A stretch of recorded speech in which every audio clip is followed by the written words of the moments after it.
অন্ধকার রাত, ঝড় বৃষ্টির ভেতর শ্মশানঘাট থেকে ভেসে আসে করুণ আর্তনাদ। চারপাশে চিতাভস্ম উড়ে বেড়ায়, কোনো এক অদৃশ্য ছায়া নজর রাখে মানুষের ওপর। শ্যামনগরের এক জমিদার বাড়ি, যেখানে অশান্ত আত্মার অভিশাপ ঘিরে ধরেছে পুরো পরিবারকে। চাকর বাকরেরা পালিয়েছে, বাড়ির লোকজন আতঙ্কে দিন গুনছে মৃত্যুর ভয়ে।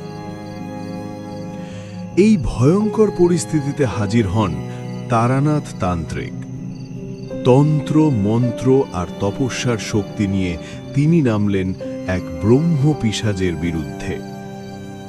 আজকের গল্প তারানাথ তান্ত্রিক ও শ্মশানের ছায়া। চলুন শুরু করি।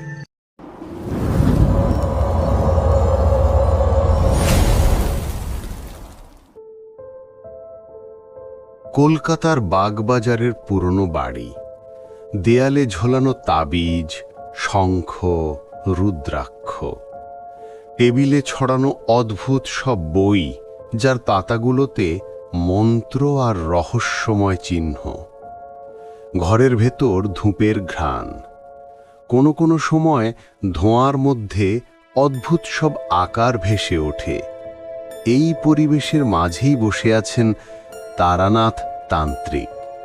চোখ দুটো গভীর, কপালে উজ্জ্বল তিলক। দেখলেই বোঝা যায় এ মানুষ সাধারণ নন।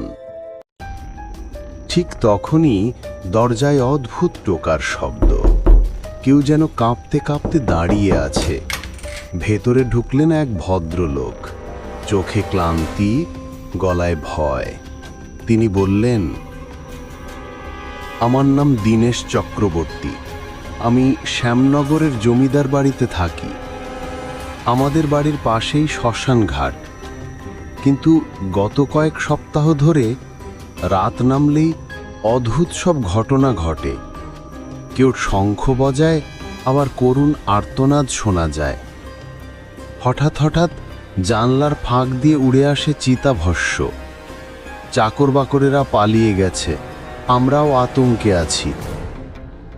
তারানাথ ধূপকাঠির ধোঁয়া একদৃষ্টিতে দেখে শান্ত গলায় বললেন, শ্মশানের ছায়া তোমাদের ঘরে ঢুকেছে। এ কোনো সাধারণ আত্মা নয়, আমি যাব। ভোরে রওনা দিলেন তারানাথ। সঙ্গে নিলেন তামার পাত্র, মন্ত্রলিপি, ভেষজ আর লাল কাপড়ে মোড়ানো তাবিজ। ট্রেন থেকে নামতেই অনুভব করলেন শ্যামনগরের বাতাস অন্য রকম। আকাশে কালো মেঘ, রাস্তায় মানুষের চোখে আতঙ্ক। অনেকে চুপিসারে তাকে দেখে ফিসফিস করছে। জমিদার বাড়ি বিশাল, হলেও ভেতরে নিস্তব্ধতা। চারপাশে শ্যাওলা পড়া দেয়াল, শুকিয়ে যাওয়া গাছ আর এক অদ্ভুত ভারী নীরবতা। রাত নামতেই শুরু হলো ভয়ঙ্কর খেলা। হঠাৎ শোনা গেল করুণ আর্তনাদ, মুক্তি চাই, মুক্তি চাই। সঙ্গে শঙ্খের আওয়াজ। বারান্দার মেঝে চিতাভস্মে ঢেকে গেল। দীনেশ আতঙ্কে চিৎকার করে উঠলেন। দেখলেন তো এইভাবেই শুরু হয়। তারানাথ শান্ত গলায় মন্ত্রপাঠ শুরু করলেন। মনে হলো ঘরের অদৃশ্য ছায়ারা নড়ে চড়ে উঠছে। গভীর রাত। হঠাৎ জানালার কপাট জোরে খুলে গেল। ঘরে ঢুকে এলো হাড় কাঁপানো ঠান্ডা হাওয়া, সঙ্গে পোড়া মাংসের গন্ধ। তারানাথ চোখ তুলে দেখলেন এক লম্বা কালো ছায়া দাঁড়িয়ে আছে জানালার বাইরে। চোখ দুটো জ্বলছে অগ্নিশিখার মতো। ছায়াটি বজ্র কণ্ঠে বলল, আমাকে অসময়ে দগ্ধ করেছিলে। আমার কোনো ক্রিয়া হয়নি, আমি প্রতিশোধ চাই। স্পষ্ট তুই ব্রহ্ম পিশাচ, অসময়ে নিহত অশান্ত আত্মা। তারানাথ গম্ভীরভাবে জিজ্ঞেস করলেন, তুমি কে? ছায়াটি হাহাকার করে মিলিয়ে গেল। কিন্তু ঘর ভরে রইল শীতলতায়। তারানাথ জানলেন এ আত্মার মুখোমুখি না হলে সমাধান নেই। রাত গভীরে তিনি গেলেন শ্মশানে। বটগাছের নিচে আসন পাতলেন, তামার পাত্রে আগুন জ্বালালেন, আঁকলেন সুরক্ষা চক্র। শুরু হলো মন্ত্রপাঠ। ওম হ্রিং কালী, ওম হ্রিং তারা। ঠিক তখনই শ্মশান কেঁপে উঠল। চিতাভস্ম উড়ে এসে ঝড় তুলল। ধোঁয়া থেকে বেরিয়ে এলো সেই ভয়ঙ্কর ছায়া। চিৎকার করে বলল, তুই আমাকে থামাতে পারবি না। তারানাথ মন্ত্রোচ্চারণ চালিয়ে যেতে লাগলেন। আগুন থেকে তৈরি হলো অগ্নিবৃত্ত। আত্মা আক্রমণ করল, কিন্তু ছিটকে পড়ল। অবশেষে সে রূপ নিল এক যুবকের। মুখে যন্ত্রণা, চোখে অশ্রু। সে বলল, আমার নাম নরেন। আমাকে জমিদারের লোভে হত্যা করা হয়েছিল। আমার দেহ ফেলে দেওয়া হয়েছিল শ্মশানে, কোনো ক্রিয়া ছাড়াই। আমি মুক্তি চাই। পরদিন সকালে তারানাথ দীনেশকে জিজ্ঞেস করলেন, তোমাদের পরিবার কি কোনো অপরাধ করেছিল? দীনেশ মাথা নিচু করে কাঁপতে কাঁপতে বললেন, হ্যাঁ, আমার দাদামশাই নরেনকে হত্যা করেছিলেন জমির জন্যে।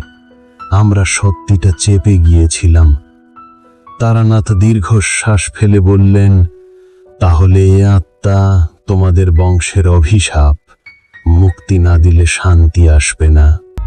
পরদিন রাতে শ্মশানে আয়োজন হলো মুক্তির আচার। অর্ঘ্য সাজানো হলো, প্রদীপ জ্বালানো হলো। পুরোহিতরা এলেন, মন্ত্রপাঠ শুরু হলো। তারানাথ নেতৃত্ব দিলেন। অগ্নিকুণ্ডের ধোঁয়ায় দেখা দিল নরেনের আত্মা। এবার শান্ত, কাতর। সে বলল, আমার মুক্তি হবে। তারানাথ দৃঢ় গলায় বললেন, আজ তোমার বাঁধন ছিন্ন হবে।